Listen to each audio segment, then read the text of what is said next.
Hola a todos, ¿cómo están? Muy buenos días, muy buenas tardes o muy buenas noches, dependiendo del horario en el que nos escuchen. Bienvenidos a EduTransformación, este espacio donde hablamos de innovación, tendencias, alternativas educativas y muy buenas prácticas. Hoy tenemos un gran invitado que nos está acompañando desde un punto muy interesante del planeta, un punto donde la innovación ha sido su sello desde hace ya algún tiempo y nos ha enseñado cosas maravillosas, como cambiar y cómo crecer después de algunos momentos un poco difíciles. Este invitado nació en Uruguay, pero no estoy diciendo que él esté en Uruguay en este momento. Vive desde hace algún tiempo en otro país.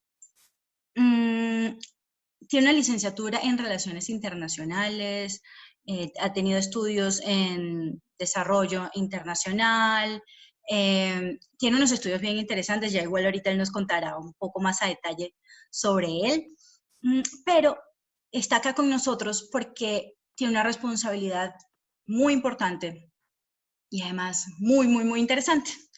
Él es lo voy a leer porque necesité casi que clases para poder entender el cargo, pero él es el vicerrector del Mashab Educational Training Center, Office Center, o en español, el Centro de Capacitación de Educadores de Mashab Office Center.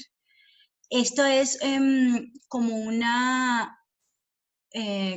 departamento, como un área, lo que les digo, él ya nos aclarará mejor, de la Agencia Israelí de Cooperación Internacional para el Desarrollo. Les presento a Damián Filut. Bienvenido, Damián. Por favor, haz todas las aclaraciones necesarias. Hola, ¿cómo estás? Un gusto estar con ustedes en esta tarde aquí desde Jerusalén, Israel.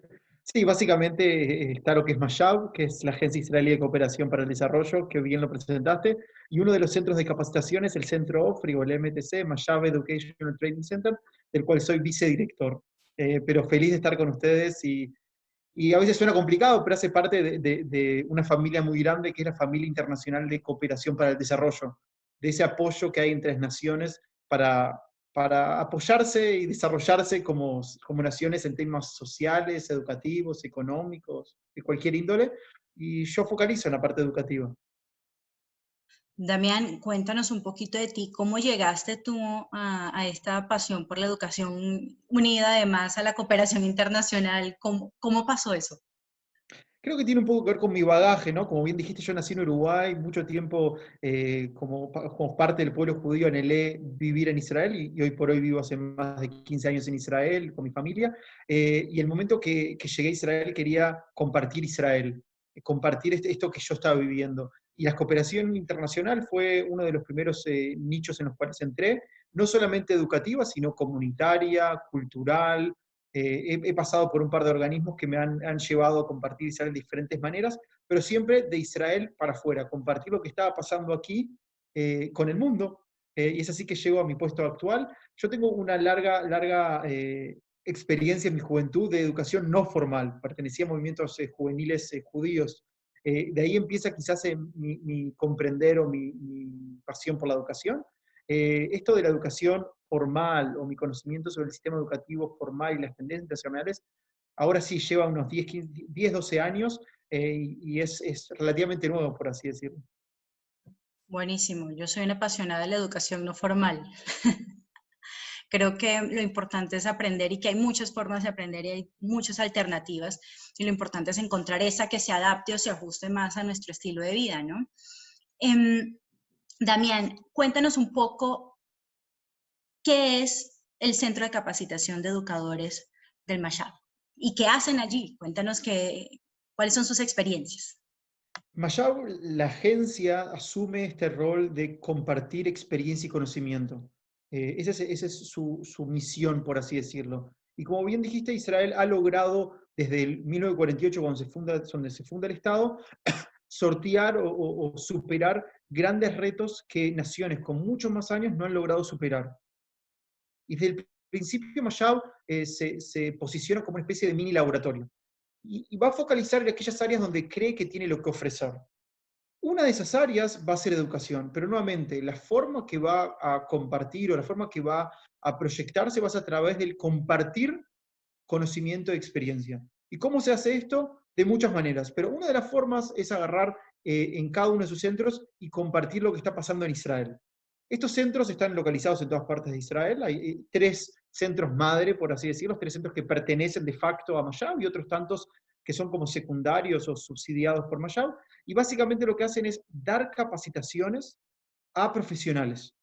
Entonces, en un año normal, un año que no habría ni problemas políticos ni de pandemia, a nuestro centro, que es el más pequeño, llegan algo así como 300 educadores de países en vías de desarrollo. América Latina, África, el sur, este de Asia, ex Unión Soviética, países que de alguna manera mantienen o forman parte de este clan de países en vías de desarrollo, a conocer qué está pasando en Israel, inspirarse de lo que está pasando en Israel y volver y replicar.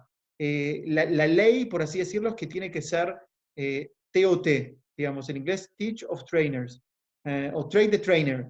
Esas personas tienen que poder multiplicar lo que vieron. Ese es el único compromiso que asumen. El Estado de Israel, a través de sus recursos, subvenciona toda la capacitación. Ellos desde que llegan a Israel y se van de Israel, están subvencionados por el Estado de Israel, y ahí empieza la corrida, por así decirlo. Y en nuestros centros llegan personas que tienen relación con la educación o son educadores per se. Y se capacitan en áreas que pueden ser cómo tratar con la deserción escolar, innovación educativa, emprendedurismo educativo, ciencias en educación, multidisciplinariedad, qué es ser un director de una escuela, supervisores, educación especial, educación para el sostenible, el famoso enfoque STEM. Pero Digamos, todo hay eso es como cursos. para no salir de allá. Cada curso tiene 20 a 25 días y en cada curso se da una serie de talleres, clases y muchas visitas a espacios de aprendizaje. Y la idea realmente es bombardear, en el buen sentido de la palabra, a estos educadores para que cuando ellos vuelvan, lleguen con toda esa energía positiva y la empiecen a esparcir. Y ahí empieza un poco la magia, porque primero antes que nada logramos recomprometer al educador con su misión básica. Le damos una lavada de cara, sabemos que los educadores lo que no tienen no son ni vacaciones ni tiempo libre, están corriendo de un lado al otro, y les mostramos otra opción que puede empezar desde que en Israel los días y las semanas empiezan el domingo. Entonces el domingo 8 de la mañana, capaz que uno sube un bus y está yendo a conocer una escuela.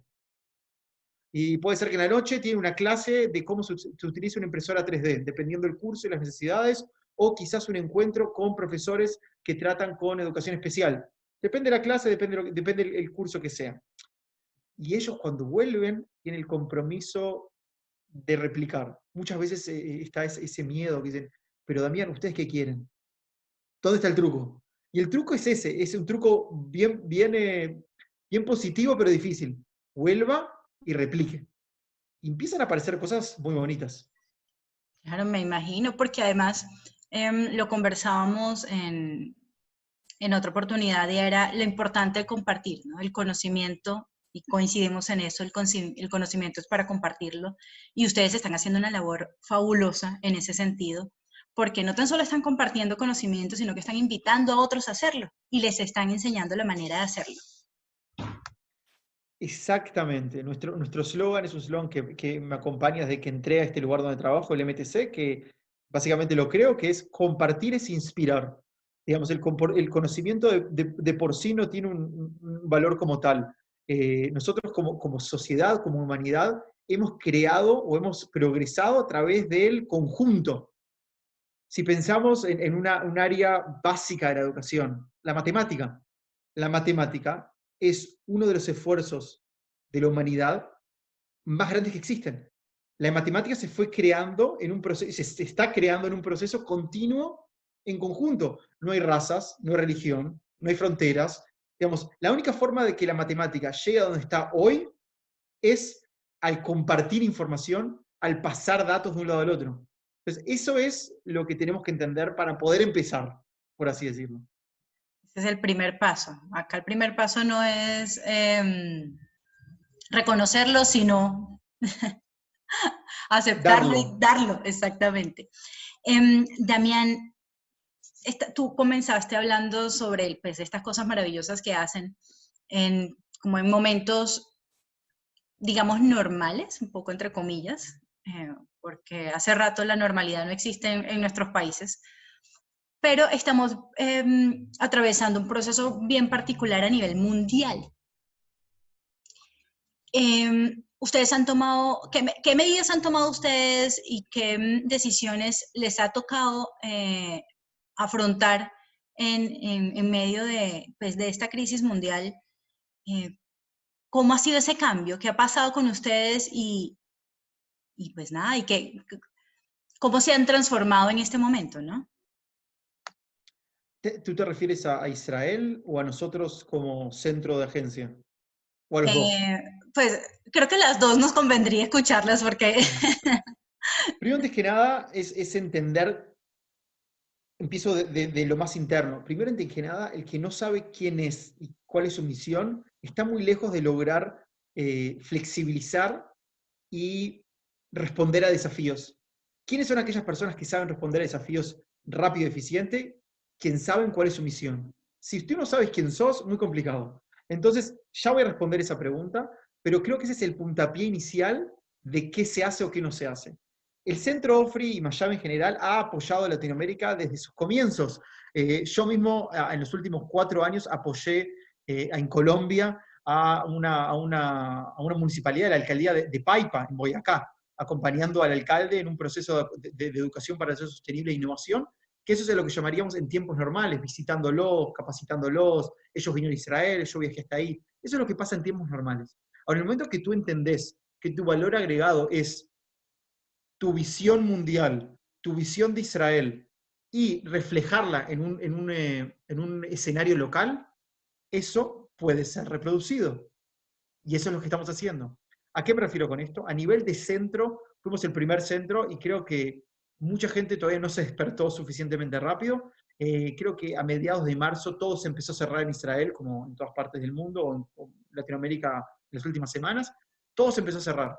Y entendimos dos cosas. Una, de que nadie iba a venir a Israel a capacitarse. Y dos, que todavía teníamos lo que ofrecer, porque sabíamos cuál es nuestra misión. Desde ese momento en adelante empezamos con un proyecto que lo llamé Educación en tiempos de corona, que básicamente tenía 2 o 3 ideas. La primera era compartir la mayor cantidad de material posible en nuestras redes. Nuestras redes son, y es complicado mantenerlas, Instagram, LinkedIn, Twitter, Facebook y YouTube. Algunas más, otras menos, pero tratar de compartir ahí la mayor cantidad de información posible y compartir información de otros. Quiere decir, si ahora me llegó una información de que hay una capacitación que puede ser relevante y se relaciona con mi misión, también la comparto. Porque en mis redes hay comunidades y yo quiero exponer a esas comunidades a más y más información. La siguiente es dar respuesta puntual a lo que mi comunidad necesita. Muchos educadores de Latinoamérica me llaman y dicen, también necesito que me des un video sobre esto, esto y esto. Necesito material sobre esto, esto y esto. Y eso se parte de educación en tiempos de corona. Hay que ya crear el material que se necesita. Y por ejemplo, un profesor de Argentina me llamó y me dijo, tomá, y me mandó un video en WhatsApp de una pregunta de un estudiante. A las 24 horas, 48, vamos a ser precisos, el profe tenía un video mío explicando y respondiendo la pregunta del estudiante. Entonces, es fundamental. Esto es, y esto es claro, esto es una situación en movimiento. Nadie sabe lo que es corona, nadie sabe lo que es educación en tiempo de corona, nadie sabe nada. Entonces, hay que todo el tiempo estar respondiendo. Y lo más importante que se creó en ese momento fue seminarios o encuentros en línea. Educación en tiempos de corona se transformó en un proyecto, o es un proyecto, que ahora obviamente lo ocupa toda la agencia, porque no solamente en educación está haciendo, sino también en otros temas también, de compartir contenidos en línea a través de expertos. Y entonces, hasta las Pascuas Judías, que fue más o menos el 7 de abril, quiere decir que en menos de un mes llegamos a más de 700 personas de habla en español y en inglés. Dentro de nuestras comunidades empezamos a reproducir, y las embajadas de Israel en el mundo empezaron a hacer propaganda de los eventos, y encontrarse con 700 personas en diferentes encuentros desde ciencia y tecnología, cómo tratar un trauma como padre o como maestro, qué son los payasos médicos. Son todo tipo de contenidos que hoy alguien los necesita, entonces hay que ofrecerlos. Y se empezó a ofrecer todo este tipo de contenidos. Y una de las cosas más bonitas fue que también se empezaron a hacer proyectos de proyectos. ¿A qué me refiero con esto? Ex becarios jóvenes empezaron a hacer, en colaboración con nosotros, una capacitación para jóvenes latinoamericanos. De jóvenes para jóvenes. Pero esos son ex becarios, y eso no es conocimiento israelí, sino que nosotros estamos haciendo posible ese encuentro. Y eso es educación en tiempo de corona, una educación que tiene que estar moviéndose y respondiendo a lo que hay. Lo que hay, lo que se puede. Obviamente, pasaron las Pascuas, ya volvimos, ya se dieron, esta última semana hubieron tres encuentros sobre innovación en tiempos de corona, innovación educativa. La semana que viene hay sobre qué es la escuela en COVID-19. Hay una persona que va a hablar sobre emprendedurismo educativo en tiempos de corona. Sigue moviéndose, empiezan ahora lo que son los cursos. Porque, bueno, hicimos encuentros, qué bonito, y ahora empiezan a haber cursos. Cursos que son 5 o 6 encuentros, y no de 80 a 100 personas, de 20 o 30 personas que se juntan a pensar y a discutir. La semana pasada empezó un curso en colaboración con un colegio de maestros israelí en Haifa, Gordon College of Education, que en colaboración juntamos a grupos de 30 educadores y van a tener 4 encuentros sincrónicos y una serie de actividades asincrónicas. Y todo eso empieza a moverse gracias a conocer la visión, conocer la misión y estar listo a flexibilizar lo que hay y responder. Eso es a nivel del centro y de Mayab, porque obviamente Mayab también hoy por hoy está haciendo en otras áreas, y está muy bueno porque todos juntos estamos aprendiendo a utilizar el Zoom, las plataformas virtuales y todo lo que hay que aprender. A nivel país, y en lo que se refiere a educación, Israel tiene muchas ventajas. Israel es un país muy chico, para los, digamos, la semana pasada fue el Día de la Independencia de Israel. Y de repente dijeron, no, fue esta semana, perdón, hoy es viernes. Esta semana fue el miércoles, fue el Día de la Independencia de Israel, Todos 72 estamos años. como perdidos entre los días, así que no te preocupes, es normal, es normal. Sí. Somos casi 9 millones. Y la gente no entendió cómo llegamos a 9 millones. Ahora, Bogotá tiene 8. Ya eso es una ventaja como país. 6 horas norte a sur, 7 horas norte a sur terminó el país. 3, 4 horas este a oeste. Es un país muy pequeño, eso es muy bueno. Número 2, conectividad, no 100%, pero casi al 100%. Celulares, smartphones por todos lados, computadoras por todos lados. Digamos, tenemos una serie de ventajas que nos hace más fácil responder a esta pandemia. El Ministerio de Educación de Israel ya tenía en lugar mucho material en línea, desde MOOCs, clases magistrales, cursos en línea, plataformas que se daban ya estaban en línea. Lo que pasó fue que la pandemia, el COVID-19, coronavirus, puso todo eso al rojo vivo a prueba. Ahora vamos a empezar, si todo sale bien, una cooperación con Perú. Y una de las cosas que hay que entender es que estamos aprendiendo de lo que ha pasado. Y entendemos que, por ejemplo, a pesar de que tenemos para los chicos de 8 a 2 de la tarde clases virtuales en línea en tiempo real, no podemos hacer que los chicos se sienten tanto tiempo y no podemos darles tantas tareas. Porque esa tarea recae sobre el padre. Es demasiada tarea. Imagínense que cada hora hay una clase y cada clase tiene una tarea. Saben los padres. Y eso ha sido Ahora, una de las dificultades que más ha afectado a las familias a nivel mundial, el no saber cómo implementar todo el sistema educativo dentro de la casa, porque algunas instituciones, justamente en medio de la crisis, como tú dices, estamos aprendiendo, no todos sabemos todo, y aún lo que sabemos no necesariamente es aplicable en este momento, en la forma en la que pensamos que debería serlo, pero además, claro, los padres, no todos, son docentes y, sienten que tienen que cruzar esa línea de, bueno, soy mamá o papá, pero ahora también le tengo que dar las clases y no necesariamente es así.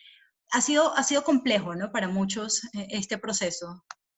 no soy docente. A ver, ¿cuántos niños hay en casa? 2, 3, 4, 5. ¿Cuántas computadoras tengo en mi casa? ¿Cuánta conectividad tengo en mi casa? Digamos, soy una casa, no soy un centro de computación, ¿no? Digamos, empiezan a sumarse unas cosas. Total. Salió un video viral muy gracioso de una madre que empezó a hacer clímax en un video viral que empezaba a decir la cantidad de tareas que ella tenía y en vez de facto eran las tareas de los hijos. Entonces, después de las Pascuas hubo todo un recalculamiento también en lo que es el Ministerio de Educación y se empezaron a entender que el director de la institución educativa también tiene un lugar muy importante porque tiene que manejar en qué medida se le va a dar tarea y qué tarea se le va a dar a los chicos. Entonces, hay mucho de aprender, pero sin lugar a dudas Israel corre con muchas ventajas. Yo les puedo decir, así, grosso modo, que Israel tiene clases podría dar clases en tiempo real de 8 a 2 de la tarde, puede dar clases particulares para dar respuestas que los chicos pueden pedir en la plataforma. Hay algo muy importante. ¿Quién dijo que los profesores saben utilizar las plataformas virtuales? ¿Quién dijo que saben lo que es un Zoom? ¿Quién dijo que saben lo que es, digamos, todo lo que son aplicativos? Tutoriales técnicos sobre cómo se utiliza y tutoriales pedagógicas. No doy una clase como la doy en presencial. MOOCs elegidos, MOOCs creados, que pueden ser como deberes para después. Clases magistrales, si ahora viene, por ejemplo, una persona muy reconocida, es una clase magistral, queda grabada en una biblioteca virtual. Y proyectos que van apareciendo, por ejemplo, ¿quién es un segmento de la población que ha sido muy perjudicada por el coronavirus? Los abuelos. Entonces hay todo un proyecto de conexión intergeneracional entre los niños, estudiantes y los abuelitos. Pero para que entiendan hasta qué punto Israel sí tiene muchas ventajas, existe lo que se llama la competencia de Cyber Nacional, que es una competencia anual. Esa competencia tiene muchas etapas, y al final hay un evento, que es el mega evento, que es la competencia de las finales. Esa es en una serie de estadios. Ojalá algún día la podamos compartir. Si a alguien le interesa o un día quieres hablar de eso, también hay una serie de videos que les puedo compartir para que vean. Solo de ver los videos uno se le pone la piel de gallina de tanta... Como si fuese un partido de fútbol, pero chicos que levantan drones y los programan. Y todos esos pasos de facto son en línea. Entonces ahora este año ya empezaron porque son en línea. Y todo el tema del corona, ¿no? Pero bueno, lo que digo es, hay mucha cosa y todo el tiempo se va actualizando para poder ser relevante a la nueva realidad. Padres en casa o padres semi en casa, muchos chicos en una sala. Si esto lo proyectamos a la educación del futuro o a los precursores de la innovación educativa, hay dos palabritas que sobresalen, que son la autonomía y dos, aprender a aprender. Esos dos conceptos que quizás Dewey ya los decía, que si uno lee los que comentaron sobre Dewey, habla también de este tipo de innovación, de los problemas que tiene el espacio de la escuela, que hay que ver cómo uno sortea, y todos los nuevos educadores que hablan de la nueva innovación, pero de hecho el cuento de la innovación educativa puede promoverse a 1960 también, porque ya hablan de ese momento de innovación. Y hoy el mundo nos está empujando a decir, ok, prueben, que es algo que es otro tema en general, pero que es muy interesante. En la educación es muy difícil probar. Si yo tengo un producto nuevo en un supermercado, lo pongo en el estante y veo si compran o no compran. Y ahí hago mi estudio de mercado. Ahora, si yo en la educación hago eso, tengo que tener mucho cuidado porque puedo perjudicar un proceso educativo generacional. Entonces, la gente es mucho más delicada y por eso creo yo que no sea mucha innovación. Entonces, ahí, hoy por hoy, que yo por un lado estoy en contra, pero lo entiendo, no hay. Hay que hacer, hay que probar. Y vamos aprendiendo, y va a funcionar, y va a estar bien. Y creo que ahí está hoy por hoy el sistema educativo israelí, y ahí estamos nosotros, probando, aprendiendo, entendiendo de que la educación existe mucho antes de que existan las escuelas, que la educación es un proceso vivo, y que el que quiera ser parte de la educación va a tener que ser ágil, con mucha fuerza y mucho dinamismo, y no física, sino mental. Excelente esa reflexión. Y sobra decir que estoy totalmente de acuerdo. Creo que la educación es flexible. En medio de ciertas rigurosidades debe ser, no es, debe ser un poco más flexible, un poco lo que comentábamos ahorita, en temas de entender que hay alternativas, en temas de entender que hay formas diferentes de aprender, que no todos aprendemos de la misma forma. creo totalmente en esto que estás diciendo de que estamos todos experimentando, estamos todos probando y para eso son los procesos educativos. Yo, pues, no sé, converso con algunas personas, nosotros hacemos homeschooling en mi familia y al principio para algunas personas era como, uy, nosotros éramos como los raros y el homeschooling sigue siendo como medio tabú para algunas personas y cómo socializan y cómo interactúan y cómo es que realmente aprenden y cómo pasan una cantidad de cosas, ¿no? Hay una cantidad de mitos alrededor del homeschooling que no eran tan fáciles de derribar, aún no son tan fáciles de derribar, pero en este momento todos estamos haciendo homeschooling. En este momento todos nos estamos formando en casa, en este momento todos estamos aprendiendo y es parte de eso, de ese mensaje, ¿no? De aprender en casa implica entender cuál es su dinámica de vida, entender a su familia, entender qué está aprendiendo, qué deben aprender o cómo deben aprenderlo. Y basado en eso, pues tomar las decisiones que sean más correctas para la formación. Hay procesos educativos que afortunadamente están mucho más consolidados, como en el caso de ustedes. Hay otros que no lo están tanto. Entonces, ¿cómo hacemos en conjunto para lograr que pase lo que esperamos que pase y es que los chicos sigan aprendiendo? Y no tan solo los chicos, los padres aprendiendo, los profesores aprendiendo, la sociedad sigue aprendiendo. No podemos detener nuestros procesos de aprendizaje, sino aprender como decías tú, aprender a aprender, ¿no? Aprender a cambiarlos y adaptarnos. Lo que puedo decir de lo que has dicho, se despierten muchas ideas muy interesantes. La primera es que obviamente en Israel hay muchos problemas, ¿no? No todo funciona nítido, ni todo lo que estoy contando es así, ¿no? Es una regla. Es todo flexible, a veces mejor, a veces peor. En Israel, como en todas partes del mundo, existen diferencias sociales, que eso en algunos lugares son más pequeñas, en otros más grandes. Tenemos muchos retos y muchos problemas. No quiero pintar una imagen de flores, no. Pero estoy compartiendo una idea, eso es lo que tenemos que hacer, todo el tiempo compartir ideas para saber hacia dónde apuntar. Eso es primero antes que nada. Sobre el homeschooling en general lo que está pasando, tengo para decir varias cosas. Uno, el homeschooling es un privilegio. Como tú bien dijiste, no todos los padres tienen paciencia, no todos los padres saben, no todos los padres son maestros y no todos los padres pueden tener el tiempo para enseñar. Es un privilegio. Paralelamente a esto, te digo que tengo amigos y colegas privilegiados que empezaron a pensar en el homeschooling. Porque en el momento que ahora lo están haciendo, digo, ope, mi hija tiene potencial para más. En paralelo, debo decir que para mí la escuela es muy importante. Para mí el encuentro social es muy importante. Para mí el hecho de que las sociedades tengan escuelas es fundamental. De alguna manera no precisa, pero relevante, la escuela es el mínimo común denominador. Si hablamos del siglo XX, y esto lo dice Bridget, hay una diferencia entre educación y schooling. En el siglo XX, la revolución más importante en temas educativos es que están todos en escuelas. Unos dirán, pero son solamente babysitter, no se educan. Ok, ahí vamos a discutirlo si quieren. Pero ese mínimo común denominador es muy importante, porque los que tienen padres que no pueden educarlos, que no tienen tiempo, no saben, queremos que estén en un marco de ese tipo. Y sabemos que el encuentro social es fundamental. Quizás en el homeschooling van a la plaza y encuentran con otros chicos. Excelente. No todos pueden. No todos tienen una plaza en su casa, en su barrio. Entonces yo creo que la escuela no se va por ahora. Lo que está pasando y va a pasar, y es esa prueba que ahora vamos a empezar a hacer en Israel y creo que en otras partes del mundo, que está muy interesante, es el blended, es la escuela híbrida, que tampoco creo que sea para todos. Vamos a ver cómo va a funcionar. Totalmente de acuerdo. Yo siempre le digo eso también a la gente. Digo, miren, nosotros hacemos homeschooling y nos ha ido afortunadamente muy bien, pero el homeschooling no es para todo el mundo. Así como la educación tradicional no es para todo el mundo, el homeschooling no es para todo el mundo.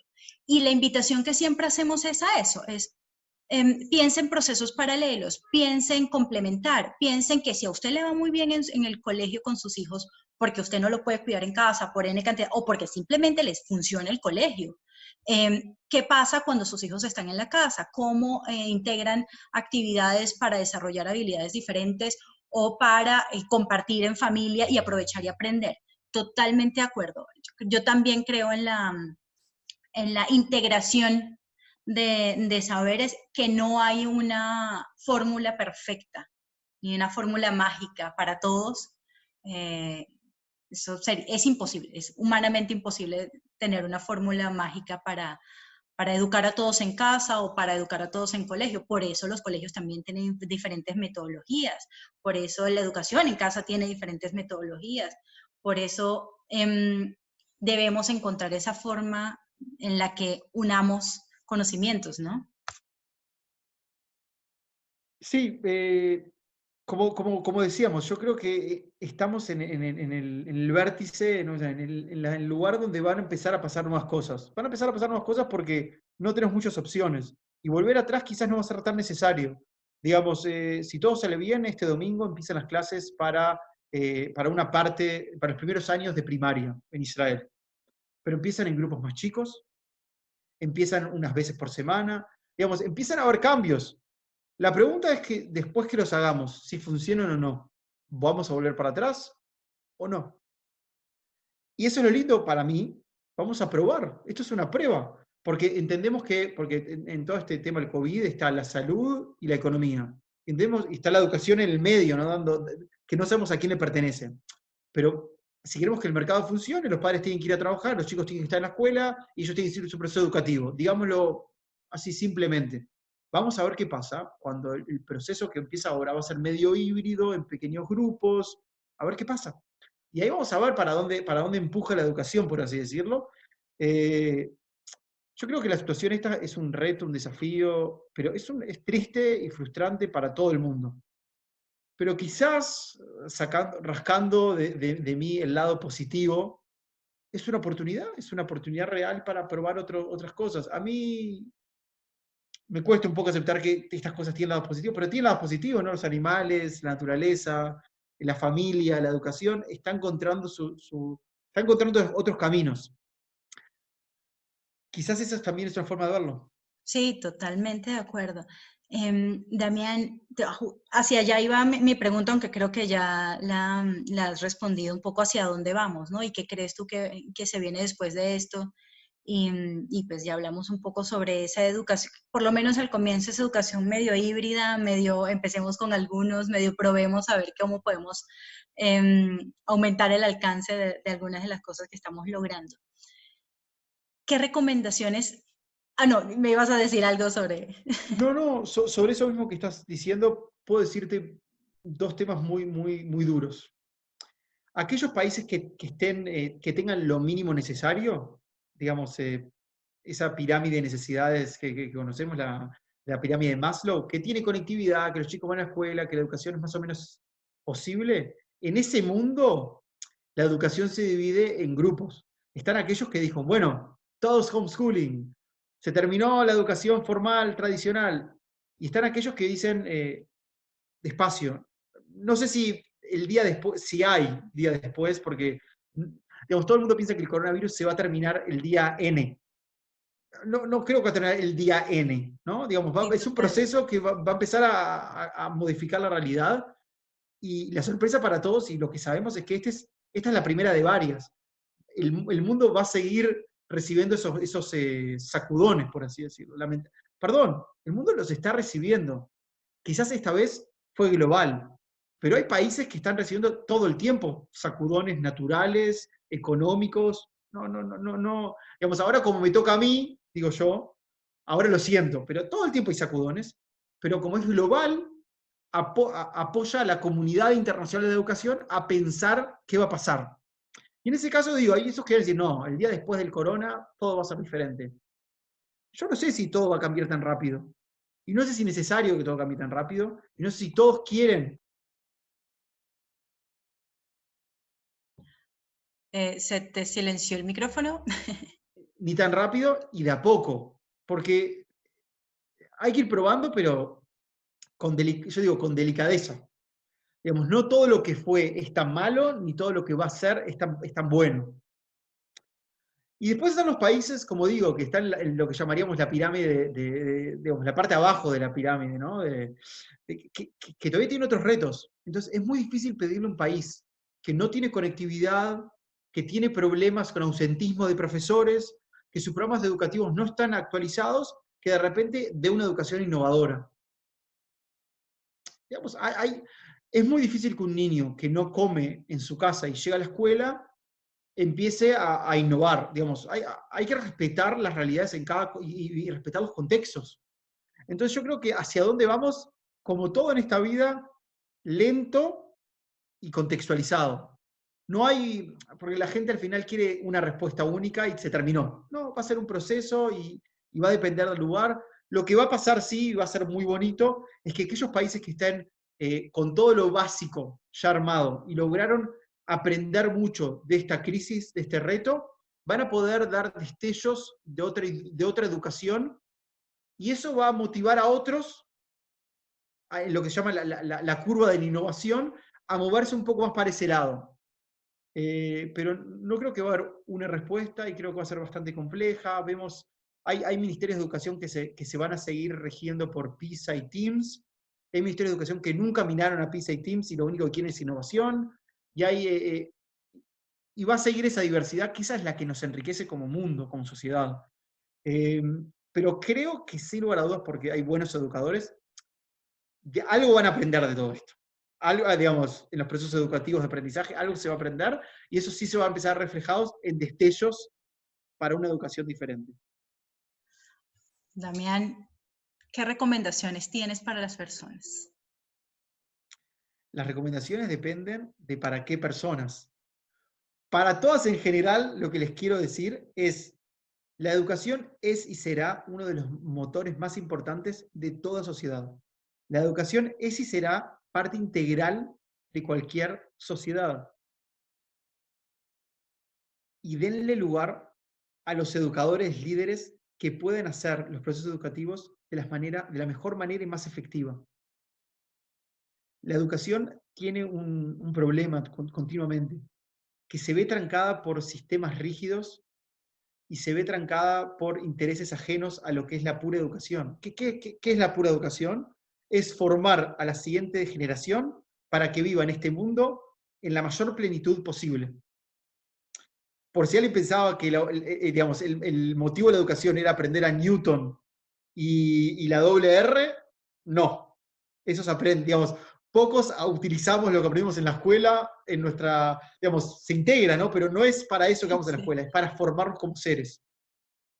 Y veamos cómo hacer para que esa educación que tenemos sea relevante. Creo que mi recomendación en este contexto que acabo de escribir, esta caracterización que acabo de escribir, es abran muy grande los ojos, miren para todos lados, marquen buenos objetivos y empiecen a correr. Porque cuando hay un poco de crisis, es un buen motivo para empezar a correr, porque la gente está como desprevenida. Y quizás en otro encuentro digamos, estemos charlando de todo lo bueno que trajo esta pandemia, a pesar de todo lo malo que estamos viviendo, ¿no? Pero hay que estar muy atento, muy despierto y empezar a actuar. Muchas veces nos quedamos en la dialógica. Y creo que yo estoy muy orgulloso de nosotros por esto de la educación en tiempos de corona, que empezamos enseguida a hacer, porque hay que generar. En esta vida tan corta y compleja en algunos lugares, hay que estar todo el día haciendo y generando para poder compartir esos conocimientos, para poder seguir creciendo. Yo creo que empezamos la conversación con algo muy importante que tiene que ver con el esfuerzo de la humanidad para desarrollarse. Y quiero volver a eso y decir, todos son esfuerzos en conjunto para desarrollarse. La educación, es ese esfuerzo de los abuelos, de los padres, de los maestros, de los líderes políticos, de todos, para formar esas nuevas generaciones, para seguir desarrollándose. Creo que eso es lo que nos diferencia y nos lleva hasta donde estamos hoy en día, vivir en tan lindos países y poder hacer lo que estamos haciendo. No, pues qué tal con ese mensaje. Afortunadamente no tenías tan claro a quién le ibas a dirigir el mensaje, porque si no... Damián, creo que no podemos cerrar esta conversación sin recordarle a las personas dónde pueden encontrar información sobre ustedes. pues nos hablaste algo de las redes sociales, pero chévere que les quedó como más claro dónde pueden encontrarlos, si algún docente está interesado en participar en los cursos, si tiene algún proceso especial, asumo que pues los requisitos y toda la información está en sus medios, pero pues si podemos adelantarles algo. Sí, varias cosas. Obviamente todo lo que son cursos presenciales en Israel, hasta nuevo aviso no hay, pero que sepan que todo eso a través de la Embajada de Israel en su país. Digamos, si hablamos de Colombia, en Bogotá está la Embajada de Israel y a través de ellos pueden encontrar toda la información sobre los cursos presenciales, las becas y todo lo que tiene que ver con Mashab, la agencia. En lo que se refiere al centro OFRI, MTC y en línea, es simplemente buscarnos en esas combinaciones. Centro OFRI, OFRI Center, de Aaron OFRI, y van a encontrarnos, como digo, en Facebook, en YouTube, en Instagram, en Twitter, en LinkedIn. A los educadores les digo, lo más interesante para ustedes es entrar a nuestro Facebook, porque hoy por hoy hay muchas capacitaciones o encuentros en línea y son abiertos. Es simplemente entrar, inscribirse y participar. En Twitter también hay bastante de esta información, nuestro Twitter, OfriCenter. Y en el canal de YouTube ya hay algo así como 8 o 9 charlas en videos. Pueden entrar al canal de YouTube del OfriCenter, van a encontrarlo. Y pueden encontrarlo. Obviamente me pueden buscar a mí, Damián Filut, y van a también poder a través mío llegar a estos lugares. Como sabemos, esto es toda una red, todo está... y nos van a poder encontrar, sin lugar a dudas, puedes compartir mis datos de mail para los que se quieran comunicar de manera directa, porque la misión es compartir, y para eso estamos. Entonces, sin lugar a dudas, abierto a que nos busquen en esos espacios en red y que nos apoyen y que, digamos, que hagan parte. Digamos, en la próxima semana, a manera de ejemplo, hay dos encuentros virtuales sobre innovación y emprendedurismo educativo. Son en inglés, pero están más que invitados a participar. No sé cuándo sale la entrevista, pero todas las semanas hay en español, en inglés. Voy a intentar que quede publicado hoy mismo para que puedan Oh, ingresar la semana que viene. está muy bien, está muy bien. Bueno, Damián, muchísimas gracias por aceptar la invitación, por compartir con nosotros, por compartirnos tu experiencia, compartirnos tu estilo de vida y, como dices tú, compartir tu misión, que es la de compartir, la de llevarle a otras personas conocimientos, las de aprender juntos, transformar procesos y ver cómo los podemos adaptar. Creo que nos quedan como varias conclusiones y una de ellas es que no todo es para todos, que sí tenemos el deber de buscar información, de aprender mucho y ver qué nos sirve. No existen fórmulas mágicas, entonces, ¿cómo captamos eso que se puede adaptar a nuestra realidad? Tú hablabas de algo súper importante y es el contexto, justamente, y cómo entender tu contexto para ver qué es lo que realmente necesitas aplicar es sumamente valioso. Desde Colombia y de parte de esta venezolana, muchísimas gracias por todo lo que están haciendo por nuestros países, por todo lo que están haciendo por el suyo, que termina reflejándose en los nuestros. Qué misión tan bonita de vida, de verdad. Muchísimas gracias por todo. Un gusto acompañarlos y como siempre a disposición y atento para seguir apoyándonos unos a los otros y hacer lo mejor que podamos. Bueno, y así nos despedimos de Edu Transformación. Muchísimas gracias a Damián Filut y nos vemos en otro episodio. Gracias. Pasar.